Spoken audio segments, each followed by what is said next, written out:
اور دوسری وجہ یہ ہے کہ وہ جان کر مجھے اس کتاب کے اسپوائلر دے کر ٹیز کرتی ہے، اور وہ جب جب مجھے توجہ دیتی ہے مجھے تب تب اس سے محبت ہونے لگتی ہے۔ بل کروانے کے بعد وہ اپنی باری کا انتظار کرتے ہوئے سینے پر بازو لپیٹے دھیمی آواز میں حتان کے گوش گزار کر رہا تھا۔ پیمنٹ کے لیے جب وہ کوٹ کی جیب سے والیٹ نکالنے لگا تو اس سے پہلے ہی حتان نے چند نوٹ کاؤنٹر پر موجود شخص کے پاس رکھ دیے تھے اور اس کا شکریہ ادا کرتے ہوئے کتابوں کا شاپر اٹھا لیا تھا۔ میری دعا ہے تمہیں تمہاری محبت مل جائے، آمین۔ اور آج جب اس بھیگی رات میں وہ تنہا اس شاپ میں داخل ہوا تھا تو جانے کیوں دل میں ایک ہوک سی اٹھی تھی۔ انٹرنس کے پاس ہی تو کاؤنٹر بنا تھا جس کے پیچھے موجود آج بھی وہی شخص تھا جو چند سال پہلے تھا۔ شاپ کا انٹیریئر بھی ویسا ہی تھا، وہاں کچھ بھی نہیں بدلا تھا۔ حتان جب بھی اس شاپ میں آتا تھا اسے وہ دن شدت سے یاد آیا کرتا تھا جب وہ عبیر کے ہمراہ پہلی بار وہاں آیا تھا۔ ان چند سالوں میں کتنا کچھ بدل گیا تھا، لیکن کچھ نہیں بدلا تھا تو اس شاپ کا اندرونی ماحول تھا۔ حتان دانتوں تلے لب دبائے کاؤنٹر کو دیکھے جا رہا تھا جس کے پیچھے موجود شخص کتابوں پر اسٹیمپ لگا رہا تھا۔ شاپ میں اس وقت عموماً صرف ایک دو لوگ ہی تھے، ورنہ عموماً وہاں کافی رش ہوا کرتا تھا کیونکہ وہاں کئی سال پرانی ہر طرح کی کتابیں بآسانی مل جایا کرتی تھیں۔ میری دعا ہے تمہیں تمہاری محبت مل جائے، حتان کو اپنے ہی الفاظ کانوں میں گونجتے سنائی دیے تھے۔ دل بجھ سا گیا تھا کیونکہ اس کی دعا قبول نہیں ہوئی تھی۔ ریشام غازی کا نکاح انس غازی سے ہو چکا تھا۔ حتان کو وہ وقت بھی پوری جزیات سمیت یاد تھا جب عبیر نے فون کر کے اسے کہا تھا، تم نے جو دعا مجھے دی وہ قبول نہیں ہوئی حتان، اور اسے سوچنا بھی نہیں پڑا کہ وہ کس بارے میں بات کر رہا تھا۔ وہ لمحے کو کنگ رہ گیا تھا جب عبیر نے ریشام کے نکاح کے بارے میں بتایا۔ اس سے بہت کوشش کی تھی عبیر کو منانے کی کہ وہ اس کا جبری نکاح ختم کروا سکتا ہے، اسے وہ کام کرنے دے، لیکن وہ سختی سے اسے منع کر گیا تھا۔ عبیر جان گیا تھا کہ اس نکاح میں ریشام کی خوشی ہے، وہ اس سے وہ خوشی نہیں چھیننا چاہتا تھا، لیکن اس نے حتان کو اصل وجہ سے لا علم ہی رکھا تھا، جو کافی دنوں تک اس کا سر کھاتا رہا تھا کہ اسے ایک بار اجازت دے دے تو وہ انس غازی پر کئی طرح کے کیسز بنا کر اسے لمبے عرصے کے لیے جیل میں ڈالے رکھے گا۔ گہری سانس لے کر اس نے ریکس کی جانب قدم بڑھائے، ترتیب سے سجی کتابوں کو دیکھتے ہوئے اسے درمیان سے ایک کتاب نکال لی۔ جب بھی اس کا فون تھر تھر آیا، بولو آدم۔ فون کو کان اور کندھے کے بیچ دبائے وہ کتاب کے صفحات پلٹ رہا تھا جب اس کی پریشان کن آواز پر بے ساختہ کتاب اس کے ہاتھ سے چھوٹ کر نیچے جا گری تھی۔ آپ پاکستان کب تک آئیں گے؟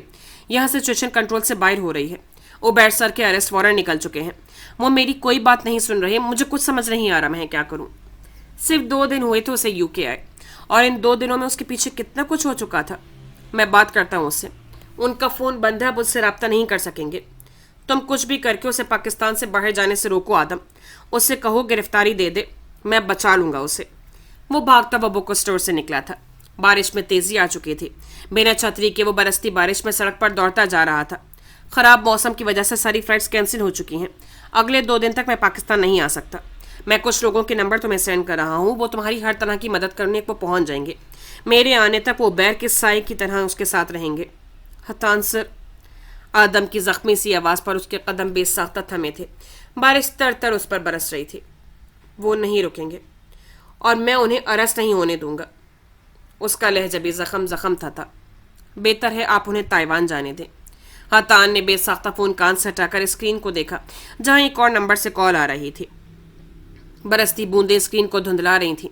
اس سے غیر ارادی طور پر اس کال کو یس کر کے کان سے لگایا۔ تم سے صرف ایک فیور چاہیے، کسی بھی مسئلے میں پھنسے بغیر مجھے یہاں سے نکلنا ہے۔ عبیر کی آواز پر اس کا دل رکا تھا۔ مت جاؤ عبیر، میں انتظار کرو میرا، میں بچا لوں گا تمہیں۔ حتان کو اپنا لہجہ پیکا سا محسوس ہوا۔ کیا تم میری مدد کرو گے؟ اس کی بات کو نظر انداز کر کے اس نے دوبارہ استفسار کیا تو حتان نے پلکوں کو میچ کر کھولا، پھر کوٹ کے کف سے بھیگے چہرے کو صاف کیا۔ اگر وہ مزید اصرار کرتا تو اس سے کوئی بعید نہیں تھی کہ وہ کال کاٹ کر اس کا نمبر بھی بلاک کر دیتا۔ ٹھیک ہے، تم پہنچو ایئرپورٹ، میں دیکھتا ہوں کون تمہارے پیچھے آتا ہے۔ دوسری طرف سے رابطہ منقطع ہوا تو اس سے سنبل کا نمبر ڈائل کر کے کان سے لگایا۔ اتنی رات کو فون کر کے کسی کی نیند خراب کرنا اخلاقیات کے خلاف ہے 2 منٹ بڑے بھائی۔ ویک اپ سنبل، کچھ دیر میں میرے فون کی بیٹری ڈیڈ ہونے والی ہے، اس لیے دھیان سے میری بات سنو۔ حتان کی سنجیدہ اور اجرت بھری آواز پر اس کی نیند بھگ سے اڑی تھی۔ بلینکٹ ہٹا کر وہ بے ساختہ اٹھ بیٹھی۔ خیریت تو ہے؟ پولیس نے اریسٹ تو نہیں کر لیا تمہیں یو کے میں؟ شٹ اپ سنبل، توجہ سے میری بات سنو۔ اسے ڈپٹتے ہوئے تفصیل سے اسے لائے عمل بتانے لگا۔ غازی ابھی اور اسی وقت تائیوان جا رہا ہے، اسلام آباد سے پہلے وہ لاہور ایئرپورٹ آئے گا. اس کے پیچھے کافی فورس اس کے تعاقب میں ہے. تم جانتی ہو تمہیں کیا کرنا ہے. اس کی نیند بھگ سے اڑی تھی. میں پہنچ کر تمہیں کال کرتی ہوں. جب تک کسی طرح اپنا فون چارج کرو. کچھ ہی دیر میں کپڑے چینج کر کے وہ روم سے نکلی اور بائیں ہاتھ بنے کمرے کا دروازہ نوک کر کے بورڈ گھما کر کھولا. جاگ رہی ہو آئزل؟ کل ایز اے سرجن میری پہلی سرجری ہے تو بس اسی وجہ سے تھوڑی انزائٹی ہو رہی ہے. آپ کہیں جا رہی ہیں؟ ساتھ ہی اس کی تیاری دیکھتے اس نے حیرانگی سے پوچھا. جو بلیک پینٹ پر بلیک ہی سویٹ شرٹ پہنے لانگ کوٹ بازو پر ڈالے کھڑی تھی. لمبے بال میسی جوڑے میں بندھے تھے. ہاں ایک ایمرجنسی ہو گئی ہے, وقت لگ جائے گا مجھے واپس آنے میں. دروازہ لاک کر کے سونا. باہر گارڈز موجود ہیں. پھر بھی کچھ ایمرجنسی ہو جائے تو فوراً مجھے کال کرنا, اور اگر میرا نمبر نہ لگے تو حتان کے گھر کال کرنا. فون کی ٹچ اسکرین پر اس کا انگوٹھا تیزی سے چلتا کسی کو پیغام بھیج رہا تھا. فون کی روشنی اس کے چہرے کو چمکا رہی تھی. وہ ہمیشہ کی طرح گھر سے نکلتے وقت اسے معمول کی یقین دہانی اور تاکید کر رہی تھی. ٹھیک ہے, میں خیال رکھوں گی, آئزل نے مسکرا کر کہا تو وہ بھی فون آف کرتی, اسے جلد سونے کی تاکید کرتی وہاں سے نکل کر نیچے کار پورچ میں پہنچی. اگلے کئی منٹوں میں اس کی مرسیڈیز ہواؤں سے باتیں کرتی سڑکوں پر دوڑ رہی تھی. فراز چیمہ کی ایجنسی کی پارکنگ میں گاڑی لا کر روکی تو وہاں پہلے سے افراتفری مچی ہوئی تھی. کافی ساری سیکیورٹی گارڈز کی گاڑیاں وہاں سے ایک کے بعد ایک کھلے دروازے سے نکلتی جا رہی تھیں, جن کا رخ لاہور ایئرپورٹ کی جانب تھا. سومبر نے تشکر کا سانس لیا تھا کہ وہاں پہنچنے سے پہلے ہی وہ فون کر کے ساری ہدایت دے چکی تھی, جس کی وجہ سے زیادہ وقت ضائع نہیں ہوا تھا. جاگرز میں مقید پیر تیزی سے ایجنسی کی اندرونی عمارت میں داخل ہوئے. وہ ساتھ ہی بار بار عبیر کا نمبر ڈائل کرتی جا رہی تھی جو مستقل بن جا رہا تھا. مجال ہے یہ بندہ کبھی میرا فون اٹھا لے. تیش میں بڑبڑاتے ہوئے دوسری منزل پر موجود بھاری دروازہ دھکیل کر اندر داخل ہوئی, جہاں جا بجا بڑی بڑی اسکرینیں نصب تھیں, جن کے سامنے بیٹھے ماہر سافٹ ویئر انجینئرز کھٹا کھٹ کی بورڈ پر انگلیاں چلا رہے تھے. اس وقت کہاں ہیں وہ؟ اس نے چھوٹتے ہی فراز چیمہ سے دریافت کیا, جو خود بھی کچھ مختلف سا لگ رہا تھا. انتہائی شارٹ نوٹس پہ جو مشن اسے سونپا گیا تھا اس نے اسے حواس باختہ کر دیا تھا. ایسا نہیں تھا کہ اس کی ایجنسی کو ایسی سچویشن پہلی دفعہ فیس کرنی پڑی تھی. اسے خوف تھا تو بس ان دونوں بہن بھائی کا. عبیر غازی کو صحیح سلامت پاکستان سے نکالنا اس کی زندگی اور موت کا معاملہ بن چکا تھا. ایئرپورٹ سے 20 منٹ کی دوری پر اس کی گاڑی موجود ہے, اور اس سے 18 میٹر کے فاصلے پر پولیس اور خفیہ ایجنسی کی کئی گاڑیاں اس کے تعاقب میں ہیں. اسلام آباد میں بھی اس کی ایجنسی کی برانچ تھی, جس کے مینیجر سے بر وقت رابطہ کر کے وہاں کی ساری سچویشن پر بھی نظر رکھی گئی تھی. وہ ساری صورتحال سے اسے آگاہ کر رہا تھا, جس کے گلابی لب بھیج چکے تھے. دیوار سے ٹیک لگائے سینے پر بازو لپیٹے وہ ببل چباتے ہوئے اسکرینز کو دیکھے جا رہی تھی. کتنی گاڑیاں بھیجی ہیں؟ سنبل کی سرد و سپاٹ سی آواز کمرے میں گونجی. 12 گاڑیاں اور 25 گارڈز ہیں. ڈونٹ وری سنبل, وہ سب 15 گاڑیاں اور بھیجو. اگر غازی کو ایک کھروچ بھی پہنچی تو میں قسم کھا رہی ہوں اسی ایجنسی میں تمہاری قبر بنا دوں گی. غیر آلود نگاہوں سے اسے گھورتے ہوئے وہ غراتے ہوئے بولی تو چیمہ نے بے ساختہ اس بات میں سر ہلا کر انٹرکام کی جانب ہاتھ بڑھایا. اس کا تنفس تیز ہو رہا تھا, دل بے تحاشا دھڑک رہا تھا. حد سے زیادہ غصہ عبیر پر آ رہا تھا, جس نے ایک دفعہ کال کرنا بھی گوارا نہ کیا تھا. 4 انگلیوں سے پیشانی مسلتے ہوئے وہ یہاں سے وہاں چکر کاٹ رہی تھی. حتان کی کال بھی دوبارہ سے نہیں آئی تھی. وہ بھی دیار غیب میں بیٹھا سب پریشان تھا. دوسری جانب وہ کار کی پچھلی سیٹ پر سر پیچھے کو گرائے آنکھیں موندے بیٹھا تھا. ماہر ڈرائیور مہارت سے اس کی گاڑی کو ٹریفک کی بیچ سے نکال کر فل اسپیڈ میں چلا رہا تھا. بار بار قریب اور دور ہوتی پولیس کی گاڑی کے سائرن کی آوازوں سے اپنے کانوں میں سنائی دے رہی تھی, لیکن اس کا چہرہ ہر طرح کے احساس سے آری تھا. شارک کے دائیں بائیں سے آنے جانے والی گاڑیاں ریڈ سگنل کے باعث رکی ہوئی تھیں. عبیر کی گاڑی نے جیسے انہیں کراس کیا, کئی گاڑیاں سگنل توڑتے ہوئے دائیں بائیں سے نکلتے ہوئے تیزی سے عبیر اور پولیس کی گاڑیوں کے درمیان آ گئی تھیں. وہ بند آنکھوں سے پہلی بار مسکرایا. اس سے معلوم تھا اس کی حفاظت کے لیے حتان اور سنبل نے اپنی جان داؤ پر لگا رکھی تھی. غازی کی گاڑی اسلام آباد ایئرپورٹ کی حدود میں داخل ہو چکی ہے. اسکرین کے سامنے بیٹھا شخص مستقل انہیں عبیر کی لوکیشن سے آگاہ کر رہا تھا. کئی گاڑیوں کے حصار میں گھرے اس کی گاڑی ایئرپورٹ کے احاطے میں رکی تو سیاہ لانگ کوٹ پہنے, سیاہی مفلر سے آدھے چہرے کو ڈھکے, وہ جیبوں میں ہاتھ ڈالے 40-50 گارڈز کے درمیان میں چلتا لاؤنج کی جانب قدم بڑھا رہا تھا, جیسے اسے اس چیز کی فکر ہی نہیں تھی کہ شہر کی پولیس اور ادارے اسے گرفتار کرنے کے لیے ایڑی چوٹی کا زور لگا رہے تھے. ایئرپورٹ پر نفس کیمروں کی وہ سارے فوٹیجز اسکرین پر شو ہو رہی تھیں جس جگہ سے عبیر گزر رہا تھا. پولیس اور خفیہ اداروں کی گاڑیاں ایئرپورٹ پہنچنے سے پہلے ہی تباہ ہو چکی تھیں. سنبل کے حکم پر جن گاڑیوں کو بعد میں روانہ کیا تھا انہوں نے ہی ان گاڑیوں کا راستہ روکتے ہوئے انہیں عبیر کے پیچھے جانے سے روک لیا تھا. وہ لاؤنج میں کھڑا تھا. فلائٹ کو پہلے لاہور ایئرپورٹ پر لینڈ کرنا تھا. 15 منٹ پہلے ہی جہاز کو فلائی کر کے جانا تھا.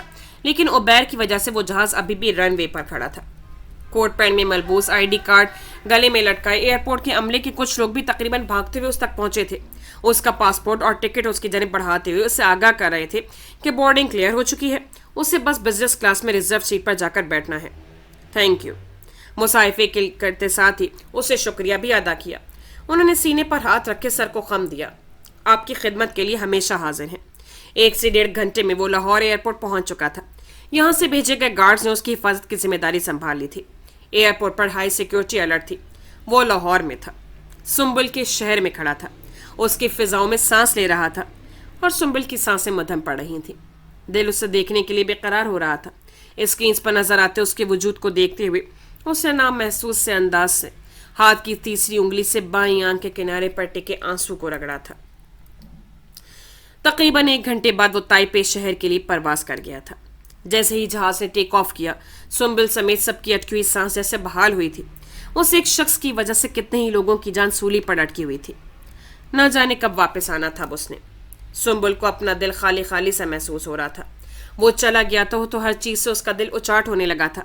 حتان کا نمبر ڈائل کیا تو وہ ابھی تک سوئچ آف آ رہا تھا۔